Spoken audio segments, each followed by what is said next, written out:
3 a.m., the world sleeps.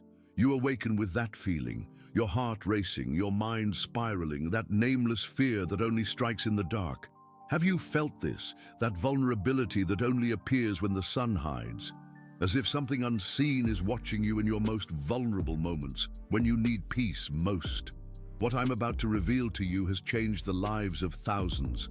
A protection ritual created by someone who faced his own personal hell on earth and survived. Saint Maximilian Kolbe, the man who transformed Auschwitz into his chapel, the prisoner who created a spiritual shield in the darkest place that ever existed. But here's what almost no one tells you about Kolbe. He didn't create this ritual for the other prisoners. He created it for himself, because even saints suffer in the dead of night. Even saints wake up at 3 in the morning with racing hearts. Do you know why I chose to tell this story today? Because after researching hundreds of methods of spiritual protection, I discovered something that left me speechless. The ritual Kolbe developed in cell 18 of the starvation bunker wasn't just prayer, it was spiritual technology, a precise system for transforming suffering into a shield, and it works, especially at night. Close your eyes for a second. Imagine being locked in a dark cell, no food, no water, surrounded by death. It's there, in that nightmarish scenario, that the most powerful method of protection I've ever known was born. Because Kolbe understood something that most people never grasp. Nighttime suffering isn't punishment. It's an invitation. An invitation to what? To build something that no force of darkness can penetrate. The first element of Kolbe's ritual is what he called the recognition of the sacred hour. 3 a.m. is no coincidence. It's the moment when the veil between worlds thins. Have you noticed that your fears always attack at this hour? It's not your weakness, it's spiritual physics. The spiritual world moves differently during the night. Kolbe knew this. So, instead of fighting against nighttime vulnerability, he transformed it into a portal. A portal to what? To a protection that works 24 hours a day. But there's a condition. You need to stop resisting your own pain. This is the secret that changed everything for Kolbe. In the starvation bunker, he discovered that his greatest strength didn't come from avoiding suffering. It came from consciously embracing it. Let me explain how this works in practice. When you wake up at 3 in the morning with anxiety, your first instinct is what? To distract your mind, to grab your phone, to try to fall back asleep, to resist. Kolbe did the opposite. He received the suffering as if it were an expected visitor, as if the pain were a message he needed to decipher. And here's the part that will surprise you. It works instantaneously. The moment you stop fighting against nighttime anxiety and begin to observe it with curiosity, something changes. The energy of the situation transforms. The fear loses power. Kolbe called this the alchemy of acceptance, transforming emotional lead into spiritual gold. But he didn't stop there. He discovered that there was a specific sequence. 3 movements that created an energetic shield around those who practiced it. The first movement is recognition. Something in me is suffering now. I see you. The second movement is acceptance. You can stay here. You don't need to leave. I'm not going to fight you. The third movement is transfiguration. Now we are both going to serve something greater than ourselves. Does it seem simple? It is. And this simplicity is exactly what confuses people. Kolbe tested this under conditions that would drive anyone mad. 10 days without food or water, surrounded by screams of despair, watching his companions die beside him. And it worked. Not only did it work, he died singing. Can you imagine dying singing after 10 days of psychological torture? That's the power of the ritual he created. Now, let me tell you what happened to Emily. A client of mine, an executive, a mother of 2. For 3 years she suffered from nightly panic attacks. Every single day between 2 and 4 in the morning, she would wake up with a feeling of imminent death, her heart racing, cold sweat, the certainty that something terrible was going to happen. She tried medication, therapy, meditation. Nothing worked completely until the day she applied Kolbe's method. First night, 3:15 a.m. The panic arrived as always, but this time, instead of fighting, she did the recognition. Something in me is suffering now. I see you. Then the acceptance. You can stay here. You don't need to leave. I'm not going to fight you. Then the transfiguration. Now we are both going to serve something greater than ourselves. The panic attack didn't disappear immediately, but it changed in quality. It became less aggressive, less desperate. On the second night, it lasted less time. On the third, she managed to fall back asleep. On the seventh night, for the first time in 3 years, she slept through the entire night. It's been 8 months now. She still wakes up sometimes, but she has transformed this awakening into a moment of spiritual connection. What was once a nightmare has become an opportunity. That's the difference between praying against suffering and praying with suffering. Kolbe discovered this in the most brutal way possible, in the darkest place humanity has ever created. And you can use this today, in your bed, in your room, with your fears. But there's a second element of the ritual that I haven't told you yet. This is where things get really interesting. Kolbe realized that protection didn't just come from acceptance. It came from offering. Offering what? His own suffering. That's right. He took his pain and offered it as a living sacrifice, not to stop suffering, but so that the suffering would serve a higher purpose. Our Lady, he said, I take this anguish and place it at your feet. Use it to protect someone who is suffering more than I am at this moment. And here's the magic. The moment you offer your pain to protect another, the pain stops being your enemy. It becomes your ally. Because now it has meaning.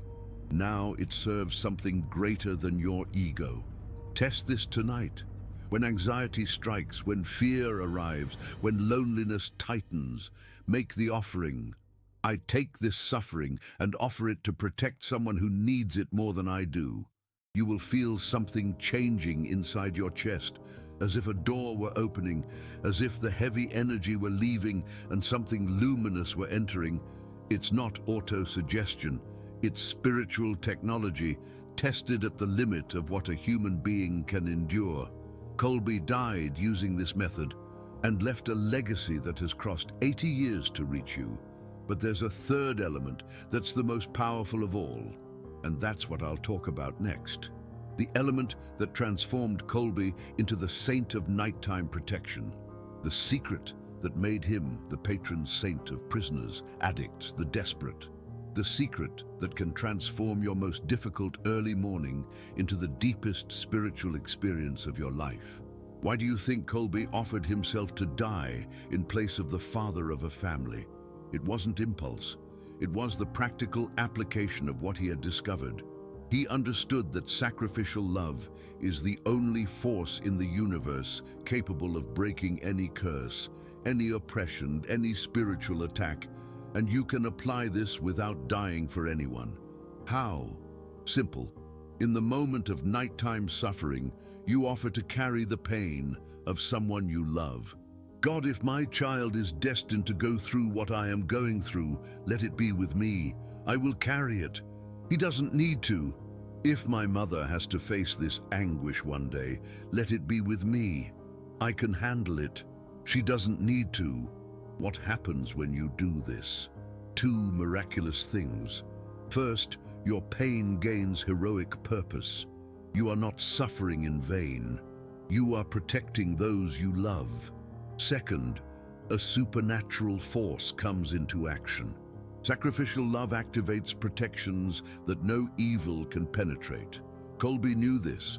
That's why he offered himself in the place of another.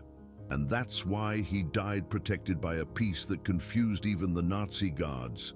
They expected screams. They found hymns. They expected despair. They found serenity. They expected death. They found transfiguration. This is the power of sacrificial love consciously applied. Now imagine having access to this force every time suffering knocks on your door, every time the early morning brings its ghosts. Instead of a victim, you become a protector. Instead of suffering alone, you suffer with purpose. Instead of feeling abandoned, you feel connected to the most powerful force in the universe, the love that gives life for others. Let me tell you about John, a businessman, 52 years old. For 5 years, he suffered from severe nighttime depression. Every late afternoon, around 6 o'clock, he would start to feel anxious. He knew the night was going to be difficult, and it was insomnia, negative thoughts in a loop, a feeling of existential emptiness, a desire to give up everything, until the day he applied Kolbe's complete ritual. Recognition. Something in me is suffering now. Acceptance. You can stay here. Transfiguration. Now let's serve something greater. Offering. Our Lady, use this suffering to protect those who need it. Sacrifice. If my children have to go through this one day, let it be with me. On the first night, he did all this and fell asleep in 15 minutes. 15 minutes.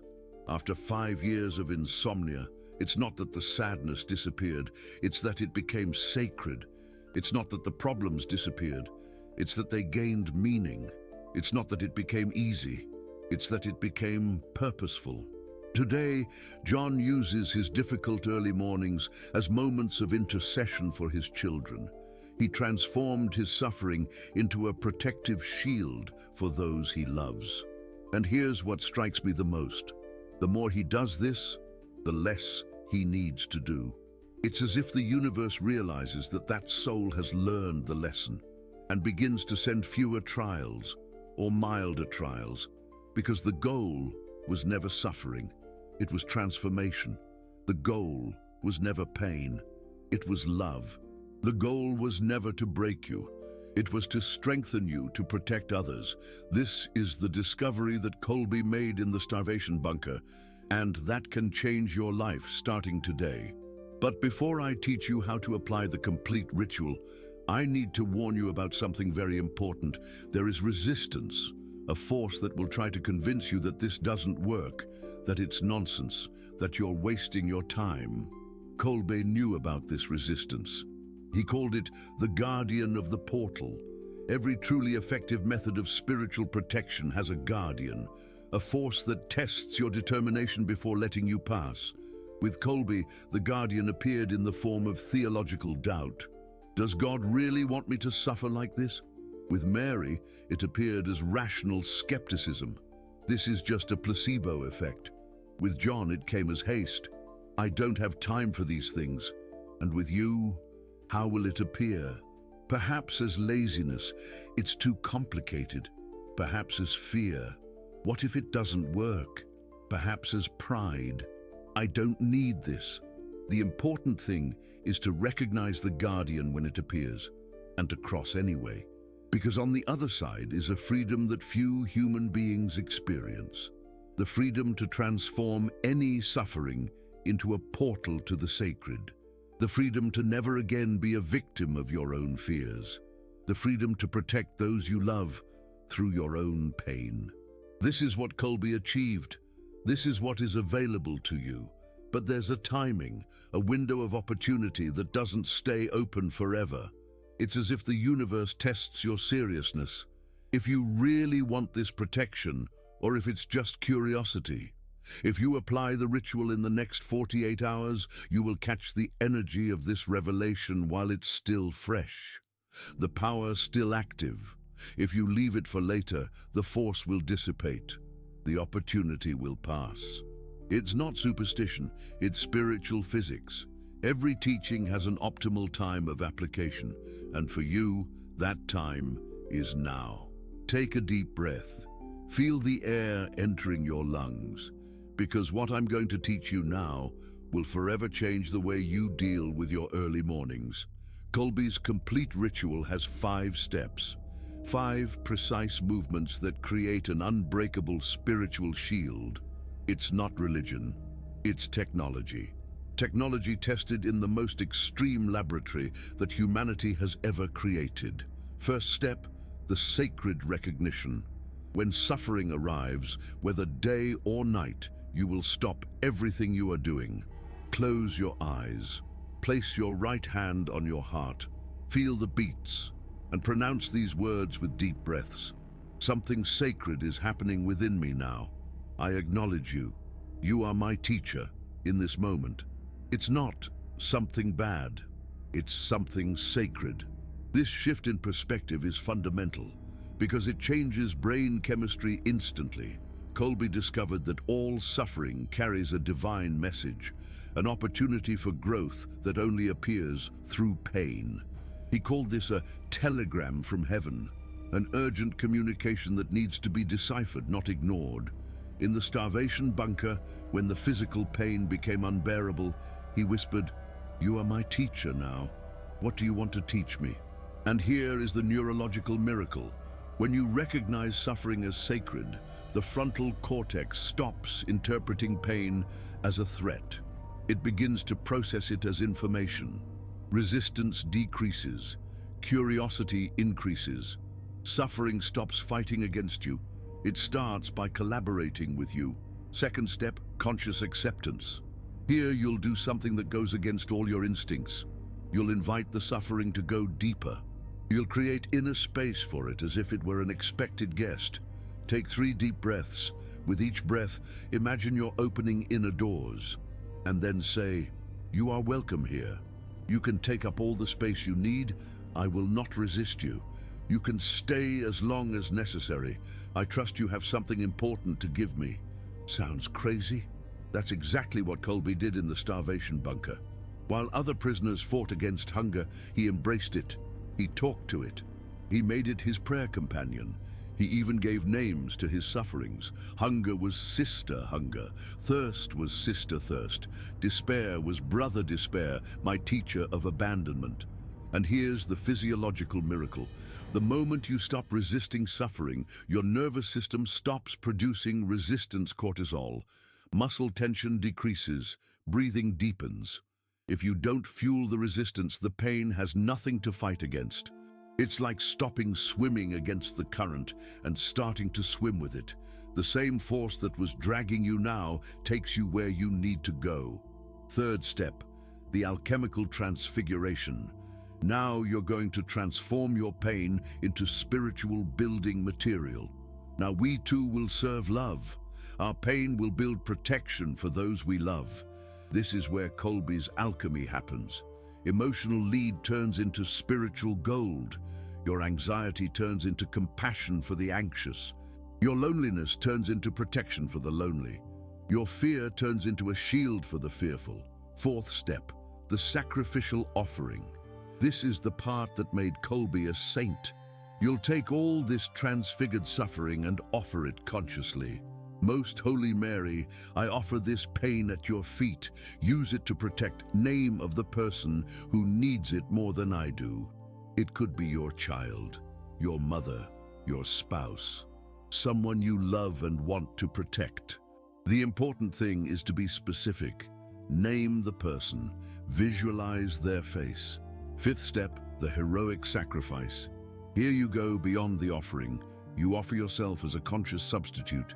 If name of the person has to go through this someday, let it be with me. I'll carry it. They don't need to. It is at this moment that you become a spiritual protector, a warrior of light, a channel of sacrificial love. And here's what will surprise you. The more you do this, the easier it becomes to endure any pain, because now your pain has a heroic purpose. Let me tell you what happened to Teresa, a nurse. 45 years old, mother of a rebellious teenager who hung out with bad company. For 2 years, she suffered from anxiety attacks every time her son left the house at night. It wasn't just normal motherly concern, it was genuine terror, her heart racing, reaching 140 beats per minute. Terrible scenarios in her head, accidents, drugs, violence, prison. Complete insomnia until he returned. Sometimes 5 in the morning. She had already tried everything. Cognitive therapy, Anxiolytics, meditation, even faith healers.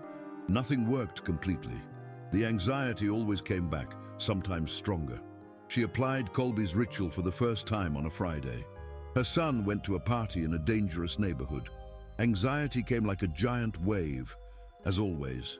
But this time, she did the complete ritual, step by step, with genuine intention. Recognition. Something sacred is happening within me now. You are my teacher. Anxiety. What do you want to teach me about maternal love? Acceptance. You are welcome here, anxiety. You can occupy my whole chest. I know you come from the love I feel for my son. Transfiguration. Now let's serve true love. This anxiety will turn into real protection for him. Offering, Most Holy Mary, I offer all this maternal agony at your feet. Use it to create a shield around my son tonight. Sacrifice. If he has to feel fear, loneliness, or danger today, let it all be with me. I carry any pain that was destined for him. He doesn't need to go through this. What happened left her speechless. The anxiety didn't magically disappear, but it completely changed in quality and texture. It became a conscious, loving vigil, an active and purposeful protection, a prayer in motion that she could feel flowing from her heart to the world. Instead of feeling like a powerless victim of fear, she felt like her son's spiritual guardian, an active protector, not a passive sufferer. And here's the part she took a while to believe. Her son came home 2 hours earlier than planned. He said he felt a strange urge to come back, that everything was fine at the party, but he wanted to be home, that he missed her out of nowhere. Coincidence? Maybe. But it happened 6 more times in the following months. Every time Teresa applied the ritual with full intention, something happened. Her son came back earlier, or called for no reason to say he was okay, or changed plans at the last minute for something safer, as if an invisible force were protecting him. Or rather, as if the mother's genuine sacrificial love literally created an energetic field of protection around him. This is spiritual physics. Sacrificial love generates real protection. Kolbe knew this. That's why he offered himself in place of the father of a family. He knew that his sacrifice would create a protection that would cross generations. And you can apply this same physics today with your loved ones. But there's a secret I haven't told you yet. The timing of the ritual and the spiritual physics behind each hour. Kolbe discovered that there is an optimal time to apply each step, a moment when the effectiveness is maximum. This is not superstition, it's verifiable spiritual physics. For nighttime suffering, anxiety, panic, existential insomnia, the best time is between 2 and 4 in the morning. Why? Because that's when the veil between worlds is thinnest. It's when our ego is most asleep and our soul most awake. It's when spiritual frequencies can more easily penetrate our mental resistance. Kolbe called this time the hour of surrender, when even the proudest recognize their fragility, when even the most skeptical feel that there is something greater. For daytime anxieties, stress, worry, professional tension, it works best between 5 and 6 in the afternoon. It's when solar energy meets lunar energy, the moment of transition between doing and being, between action and contemplation. The ritual applied at this time connects with our inner wisdom more easily. For existential fears, anguish about death, deep loneliness, emptiness of meaning, the ideal moment is at sunrise, between 5:30 and 6:30 in the morning. Why is this time so powerful? Because it's when literal darkness transforms into literal light. It's the daily moment of resurrection. The ritual performed at this time aligns with the cosmic energy of rebirth. Why do these timings work? Because each type of suffering vibrates at a specific energetic frequency, and each hour of the day resonates with different frequencies from the spiritual field. It's like tuning a radio. You can pick up the station at any time, but at certain moments, the signal becomes crystal clear. When you align the frequency of your suffering with the ideal frequency of the moment, the ritual gains exponential power. It's not just you saying the prayer, it's you synchronized with cosmic forces that amplify your request. Kolbe tested this empirically for months in the starvation bunker. He performed the ritual at the same sacred hour, 3 in the morning, the darkest hour of the night, when even the guards were asleep, when the concentration camp fell deathly silent. And it was at precisely that hour that he died, 3 in the morning on August 14th, singing hymns to Our Lady, protected by a supernatural peace that baffled even the Nazi executioners. It wasn't coincidence. It was perfect synchronization between human suffering and divine mercy.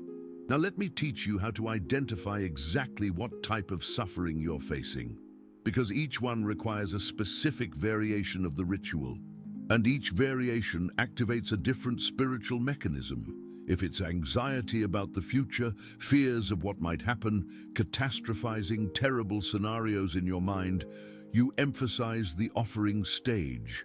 The key phrase is, Our Lady, use this anxiety to prepare divine protection for all that is to come. May my fear today become a shield for my tomorrow. Why does it work? Because anxiety is misdirected protective energy. Instead of imagining catastrophes, you redirect that energy to create real protection. If it's sadness about the past, grief, regret, unhealed trauma, unaccepted losses, you emphasize the transfiguration stage. The key phrase is, transform this sadness into pure wisdom for those who need to learn what I have learned. May my past pain become present healing for someone. Why does it work? Because sadness is love with nowhere to go. When you give purpose to your pain, it stops being useless and becomes sacred. If it's anger about injustices, resentment, indignation, a sense that the world is unfair, anger at specific people, you emphasize the sacrifice stage. The key phrase is, if someone I love has to feel this anger one day, if they have to go through this injustice, let it be me. I carry the indignation for both of us. Why does it work? Because anger is corrupted energy of justice. When you offer to carry the injustice for others, your anger becomes protection. If it's existential loneliness, emptiness of meaning, feeling cosmically abandoned, profound disconnection, feeling like no one truly understands you, you emphasize the welcoming stage. The key phrase is, you are welcome here, sacred loneliness. Let's keep each other company. You will teach me about union through separation. Why does it work? Because loneliness is disguised thirst for God. When you consciously welcome the emptiness, it reveals itself as sacred space for the divine to inhabit. If it's guilt and shame, self-recrimination, feelings of unworthiness, toxic shame, self-sabotage, you emphasize sacred recognition. The key phrase is, something sacred is happening through this shame. It wants to teach me about true mercy. I acknowledge that even my guilt can serve love. Why does it work? Because true guilt is an invitation to conversion. Healthy shame is a gateway to humility. When you sacralize even your flaws, they become bridges to grace. Each variation opens a different door in the unseen world. Each activates a specific frequency of protection and healing. Let me tell you about Thomas. A retired lawyer, he lost his wife 3 years ago. He suffered from devastating loneliness every morning. He applied the variation for existential loneliness. He made loneliness itself a conscious companion. Instead of fighting against the emptiness, he began to talk to it. You are here to teach me something about love. What is it? In 6 months, loneliness transformed into contemplation. Emptiness transformed into sacred space. The absence of his wife transformed into a presence of another kind. Today, Thomas says he has never felt as connected to his wife as he does now, as if she were more present in absence than she was in presence. This is what Kolbe discovered. Conscious suffering opens portals to realities that superficial joy never reaches. But there's something even deeper that I need to reveal to you. The real secret behind all this. Kolbe didn't create this ritual to eliminate suffering. He created it to sanctify suffering because he understood something that few people understand. Suffering is the raw material of holiness.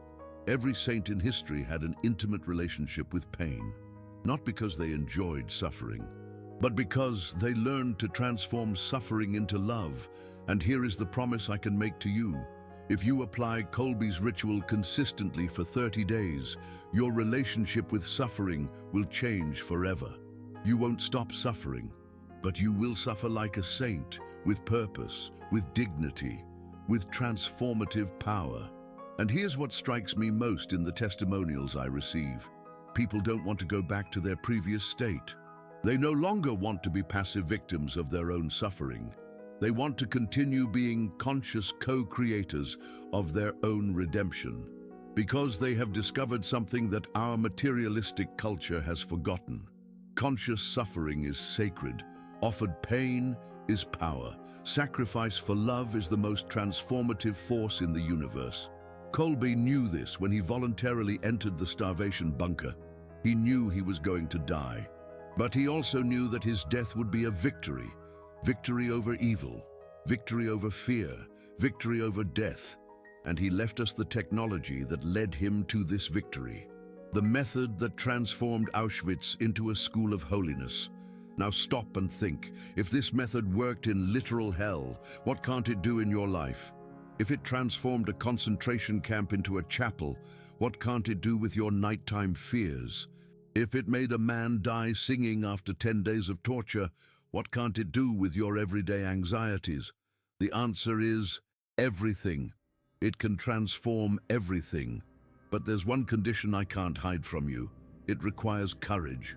Courage to stop resisting suffering, courage to embrace pain as a companion, courage to offer your pain for others, courage to offer yourself as a substitute for those you love.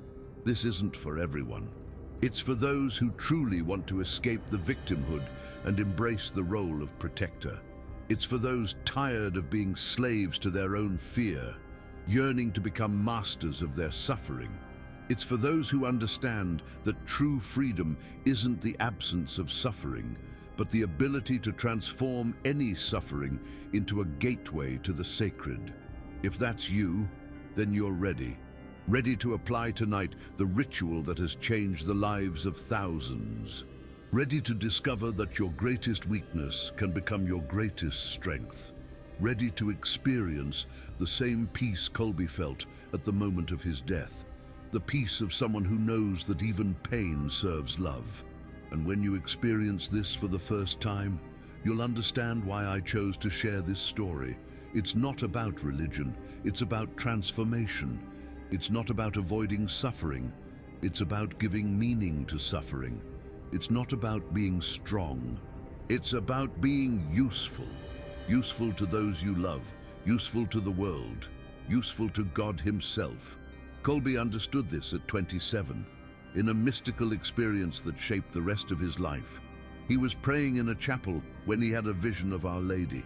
She appeared before him holding 2 crowns in her hands, one white as snow, shining with its own light, the crown of purity, of inner peace, of silent holiness, one red as blood, radiating spiritual fire, the crown of martyrdom, of ultimate sacrifice, of the love that gives its life for others.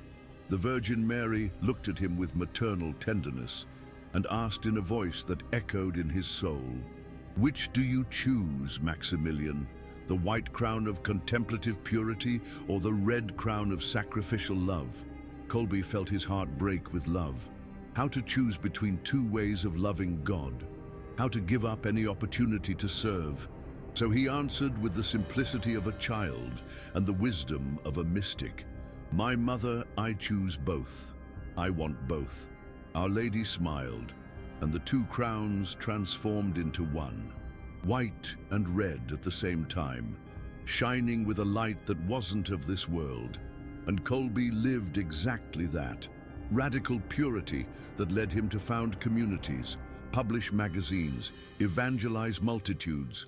Total sacrifice that led him voluntarily to death in place of a family man.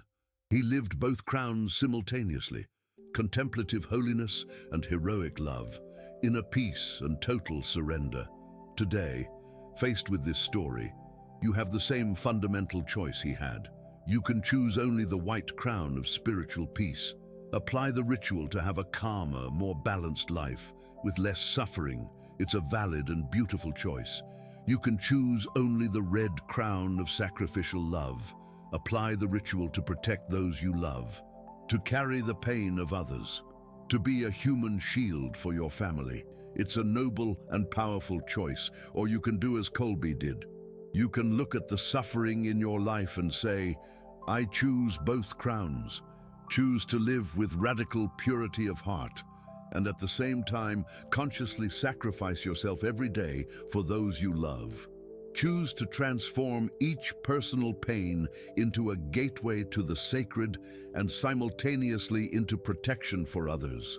Choose a life in which you grow in holiness through your own suffering and offer that holiness as a shield to those who need it. That's what awaits you on the other side of Kolbe's ritual. Not just a spiritual survival technique, a technology of complete transfiguration, a life in which nothing is wasted, nothing is useless, a life in which even your tears serve love, a life in which your suffering becomes the raw material of your holiness and the protection of those you love. A life protected by the most powerful shield that exists, the shield of sacrificial love. Kolbe built this shield in a dark cell. You can build yours tonight, in your room, in your bed, with your fears. And when the sun rises tomorrow, you will awaken different, not because you stopped suffering, but because you learned to suffer like a saint, with purpose, with power, with protection, the protection of someone who discovered that love is stronger than death. And that conscious sacrifice is more powerful than any evil. That is the legacy of Saint Maximilian Kolbe. That is the gift he left for you. Use it well and transform your most difficult nights into the deepest spiritual experiences of your life. Because in the end, perhaps we discover that we didn't need protection against suffering. We needed protection through suffering. And that protection, no one will ever be able to take away from you.